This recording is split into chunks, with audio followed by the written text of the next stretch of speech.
Bueno, para dar un poquito de contexto del libro, habíamos visto el capítulo uno, el capítulo 2 y ahora el capítulo 3. No sé si a ustedes le han pasado, pero a mí cuando las veces que leí este libro, la lectura era muy buena, o sea, me encantaba. Y cuando llegaba al capítulo 3 decía, "Oh", me costaba, porque había muchos nombres, muchos datos y me costaba entender qué quería decir, por qué Nehemías incluyó una lista tan detallada de personas. Y pensaba también de alguna manera que era como una manera de honrar, se podría decir, a todas aquellas personas que colaboraron en la construcción del muro de la ciudad de Jerusalén. Y quizás no eran personas muy conocidas muchos de ellos, pero lo que sí importa es lo que hicieron, ¿sí? Que no lo hicieron tanto por reconocimiento o por un lugar, sino que lo hicieron para el Señor, creyendo en la palabra que le había dicho Nehemías, de que todo lo que él había vivido y esa idea de edificar eh, era por voluntad de Dios, era llamado de Dios. Y creo que eso es algo maravilloso. Entonces, no vamos a leer todo el capítulo debido a que es un poco extenso, pero sí vamos a leer algunos que otros versículos. Primero, algo muy característico de este capítulo es que habla en varias partes la palabra puertas. Y esas puertas tienen un nombre específico. Eh, no es coincidencia, pero eso es algo que vamos a tener en cuenta. Ahí les puse una imagen para que puedan tener una idea de qué quiere hablar el capítulo. O sea, habla de puertas.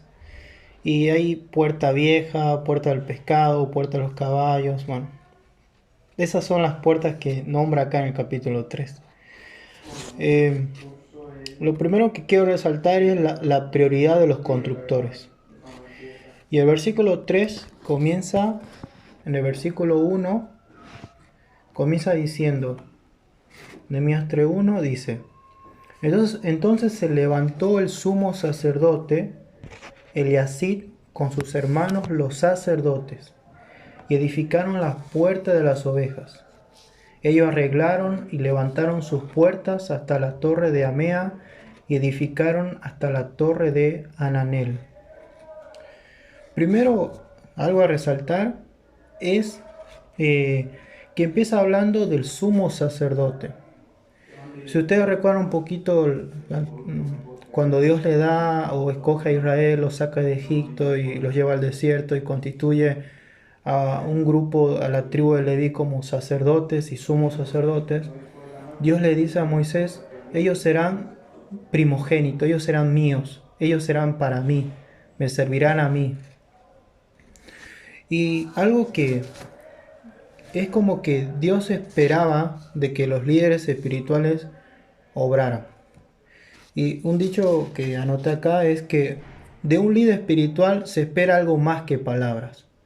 Es decir, que este sumo sacerdote Eliasí junto con otros sacerdotes se arremangaron las mangas, se podría decir, y ahí se pusieron manos a la obra.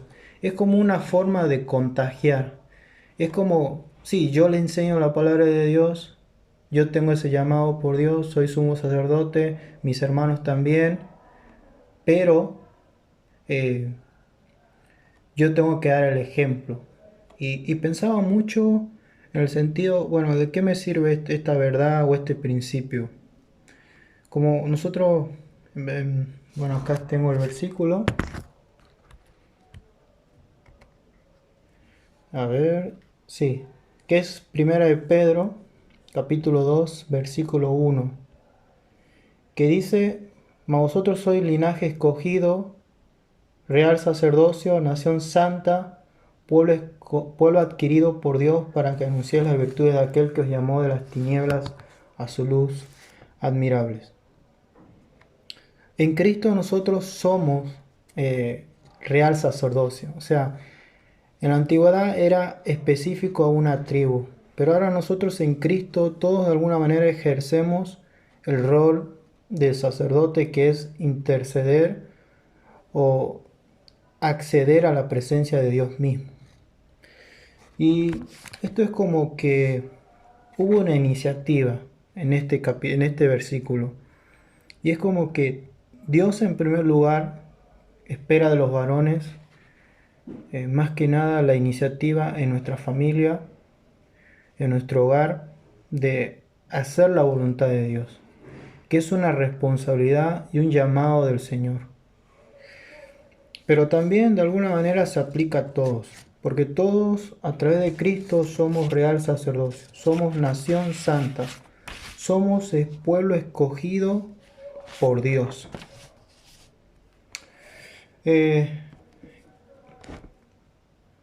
Luego, en el mismo versículo 1 dice, y edificaron las puertas de las ovejas. Si usted ve en el gráfico, las puertas tienen distintos nombres. Se cree que las puertas de las ovejas tienen ese nombre debido a que por esa puerta iban a meter los animales para el sacrificio en el templo. Y es como que hubo una prioridad, ¿sí? Hubo una prioridad que es sacrificar los animales en el templo para Dios. Y es como que, sí, es verdad, hay que construir, hay que hacer mucho, pero lo primero es esto. Y ahí había puesto Mateo 6:33 que dice, mas buscad primeramente el reino de Dios y su justicia, y todas estas cosas serán añadidas. Es como que Dios también nos invita, en medio de un país un poco caótico y que hay muchos problemas, que nos invita a que a pesar de que tenemos que cumplir responsabilidades, hacer muchas cosas, trabajar quizás y quizás a veces hay días que uno no está al 100%, no solo en el trabajo, sino en todo lo que uno suele hacer. Lo que Dios nos invita cada día es buscarlo a Él, darle la prioridad que Él merece. Pero también nos invita a no descuidar nuestras responsabilidades diarias. Bueno, luego algo muy interesante es que habla de la unión. ¿Qué significa? Primero, más que nada, quiero que pensemos un poquito. La muralla o las puertas, los muros de la ciudad era bastante extenso. ¿Qué pasaba si había una pelea o una discordia o un desacuerdo? Lo más obvio es que no se iba a construir nada. O sea, si tú no estás de acuerdo con lo que yo quiero hacer y esto, listo. Pero de alguna manera, dentro de ese grupo de obreros, había sacerdotes, había personas de oficio, pero también había personas que no sabían ningún oficio. Pero algo tenían en común, que se habían propuesto edificar porque sabía que Dios estaba con ellos y que esa era su voluntad. Entonces, quizás lo que Dios espera también de nosotros, quizás más como iglesia se podría decir, es estar unidos. Entender que todos tenemos el mismo espíritu, que todos somos salvos y creemos que lo somos, y que Dios está con nosotros. Y que todo lo que hagamos sea acorde a su voluntad, y que quizás pueda haber algunas diferencias entre un hermano o hermana a otro, pero que no sea el eje para llevar a una división. Y esto también se puede aplicar a la familia, obviamente, a los matrimonios, eh, o a la amistad o la relación entre los padres y los hijos. Se podría sacar muchas aplicaciones en ese sentido, pero hay que compartir Efesios 4:16 que dice de que en todo el cuerpo, bien concertado y unido entre sí por todas las coyunturas que se ayudan mutuamente, según la actividad propia de cada miembro, reciba su crecimiento para ir edificándose en amor. Ahora, otra cosa a resaltar es la individualidad. Es decir, era importante estar unidos, pero también era importante que dentro del grupo hubieran personas que tengan un don o un talento diferente. O sea, que todos estaban unidos, pero a la vez cada uno aportaba algo. Y, y bueno, por ejemplo, ahí puse varios nombres que aparecen en el capítulo y que se repiten, pero que no son las mismas personas. Por ejemplo, Mesulam aparece en el versículo 4, 6, 30, pero son tres personas diferentes. Tienen el mismo nombre, pero son diferentes. Malquías, hay otro Nehemías, Ananías, hay dos Ananías. Entonces, dentro del grupo habían personas que tenían el mismo nombre, pero hacían diferentes funciones. Pero todos estaban unidos. O sea, es importante la individualidad dentro quizá de una familia o de un lugar específico o de la iglesia misma, pero también entender que cada uno, a pesar de que estamos unidos, cumple una función específica. Y puse ahí Hechos 6, 3, 4, que dice: buscad pues, hermanos, de entre vosotros a 7 varones de buen testimonio, llenos del Espíritu Santo y de sabiduría, a quienes encarguemos este trabajo. Aquí están hablando los apóstoles, donde había una discordia, y dice: nosotros persistiremos en la oración y en el ministerio de la palabra. Entonces los apóstoles decían: bueno, nosotros nos dedicamos a esto, pero escojan a otras personas llenas de Espíritu Santo y de sabiduría y de buen testimonio que puedan servir a las mesas. Entonces es como una división de trabajo, se podría decir, pero a la vez estar unido en Cristo. Pero siempre hay una parte negativa. Todavía no me voy por ahí. Sí, no, sí. Bueno, la ausencia de egoísmo. Algo muy interesante es que no solamente participaron personas judías o de Jerusalén, sino también personas que no eran judías. Y es inevitable pensar en el libro de los Hechos, en Pentecostés, cuando cuando desciende el Espíritu Santo y habían judíos de distintas localidades que, que no vivían en Jerusalén, pero vivían afuera. Y es muy interesante.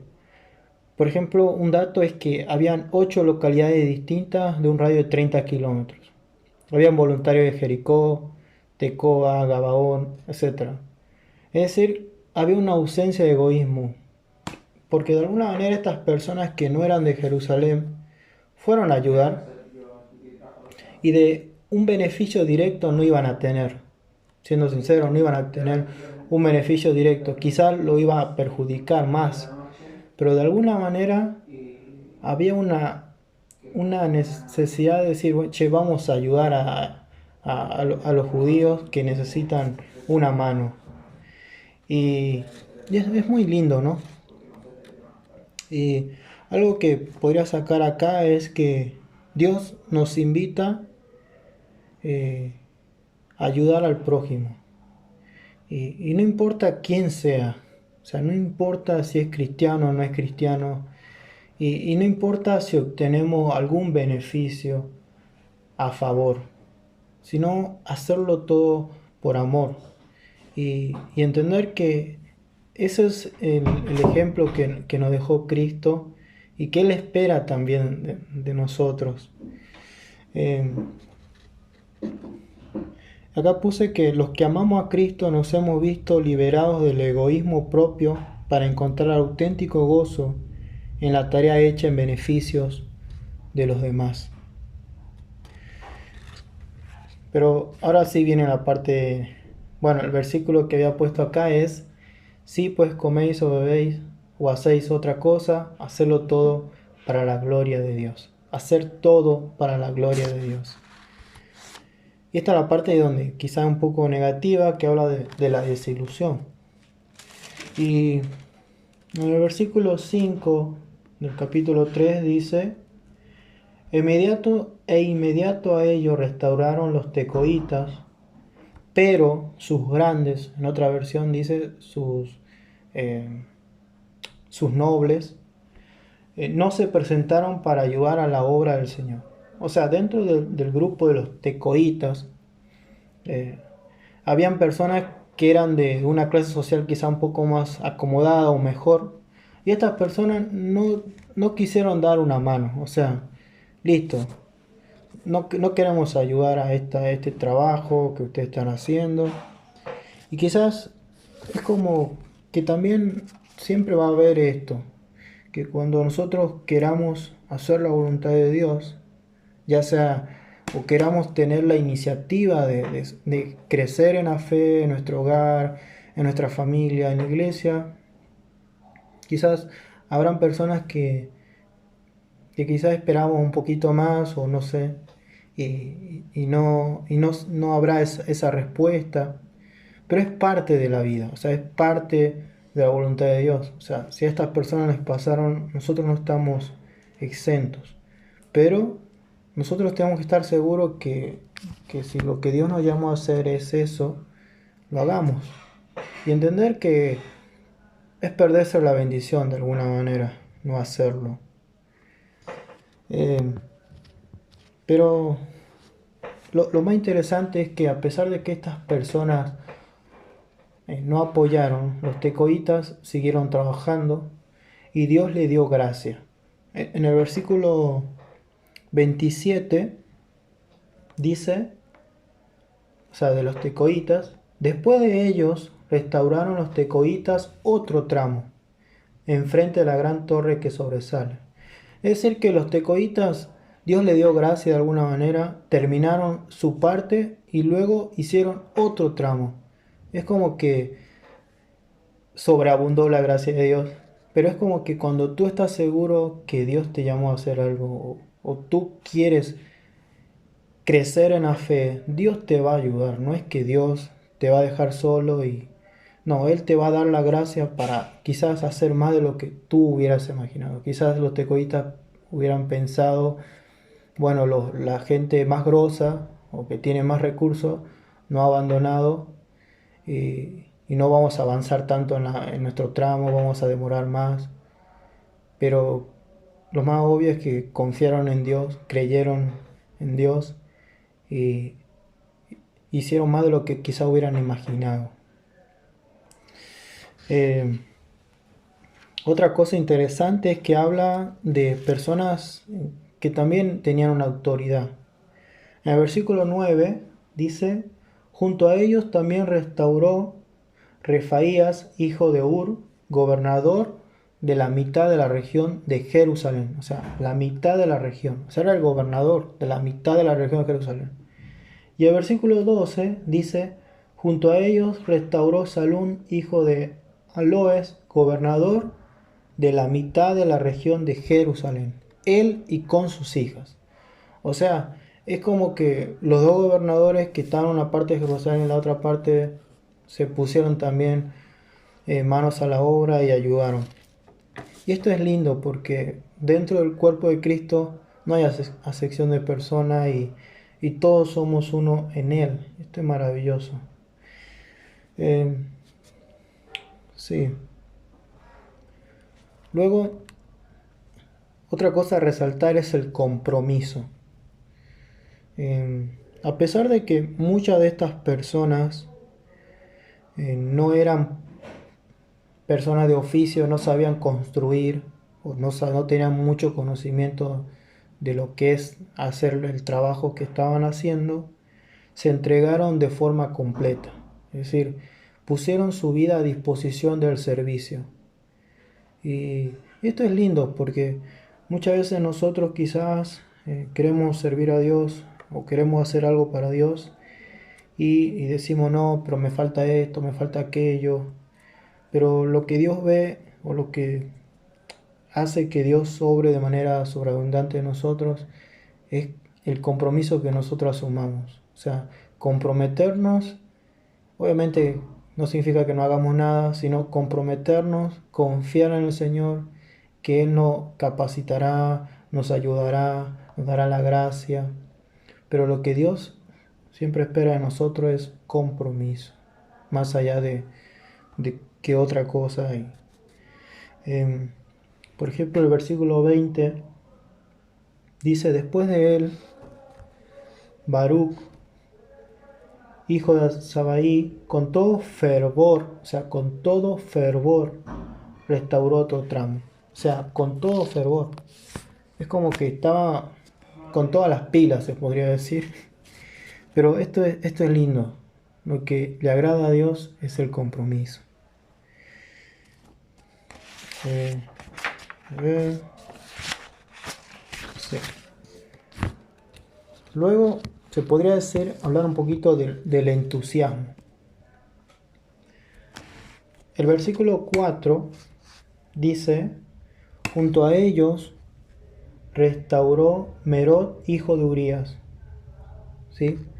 Y el versículo 21 dice, tras él restauró Merot, hijo de Urías, hijo de Cos, otro tramo. O sea, es como que además de ese tramo, restauraron otro tramo. Y después hay otra persona que se llama Mesulán, que también hizo lo mismo. Es como que estaban entusiasmados con la obra. Y eso es lindo. Eso es lindo y es lo que Dios espera de nosotros. Que todo lo que hagamos no lo hagamos como una carga, como una obligación, sino que disfrutemos de las bendiciones que Él nos da, del privilegio que Él nos da, que es servir a otros, ya sea en nuestro hogar o nuestro entorno, quien nos rodea, o nuestro trabajo, o la iglesia. Hacerlo todo por el Señor, que nuestro gozo y deleite sea Él. Y, y dejar las diferencias a un lado, o no estar viendo si el otro hace o no hace, sino en tener un corazón puesto en Cristo. Luego está el compromiso, el privilegio, perdón. A ver,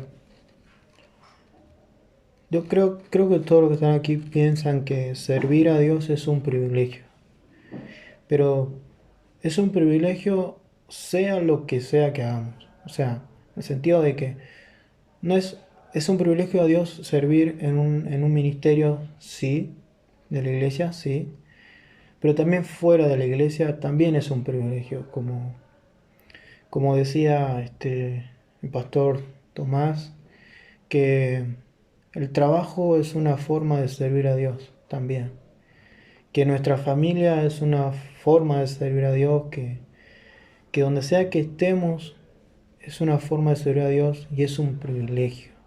Y más si recordamos lo que Él ha hecho por nosotros. Y 1 Corintios 6, 9, 11 dice, ¿no sabes que los injustos no heredarán el reino de Dios? No erréis, ni los fornicarios, ni los idólatras, ni los adúlteros, ni los afeminados, ni los que se echan con varones, ni los ladrones, ni los ávaros, ni los borrachos, ni los maldicientes, ni los estafadores heredarán el reino de Dios. Y el 11 es increíble porque dice, y esto erais algunos, mas ya habéis sido lavados, ya habéis sido santificados, ya habéis sido justificados en el nombre del Señor Jesús y por el Espíritu de nuestro Dios. Y esto eras algunos. O sea, quizá Dios nos perdonó de nuestros pecados y nos dio una nueva vida en Cristo por obra del Espíritu Santo, un nuevo propósito de vida. Y esa deuda jamás la podremos saldar, pero servirlo a Él es una forma de darle una respuesta de agradecimiento a ese amor tan grande que Él tiene hacia nosotros. Por último, podría decir que detrás de todo esto hay una recompensa. Quizás estas personas que ayudaron en la obra pensaban en una recompensa material en el sentido de que iban a vivir un poco mejor, pero también quizá hayan pensado en lo espiritual. O sea, más allá del esfuerzo físico y el darse todo y descuidar quizá la familia porque no podía estar con la familia, tenían que trabajar ahí. Quizás de alguna manera creían que lo hacían para Dios. Y, y nosotros de alguna manera tenemos recompensas eternas, tenemos algo que nos espera más allá de esta vida, y que esta vida es breve, pasajera, pero que todo lo que hagamos, entender que hay una recompensa si lo hacemos en Cristo. Y que eso sea nuestro motor en el sentido de que ya todo está. Lo que Él espera es que nosotros obremos. Bueno, eso sería todo.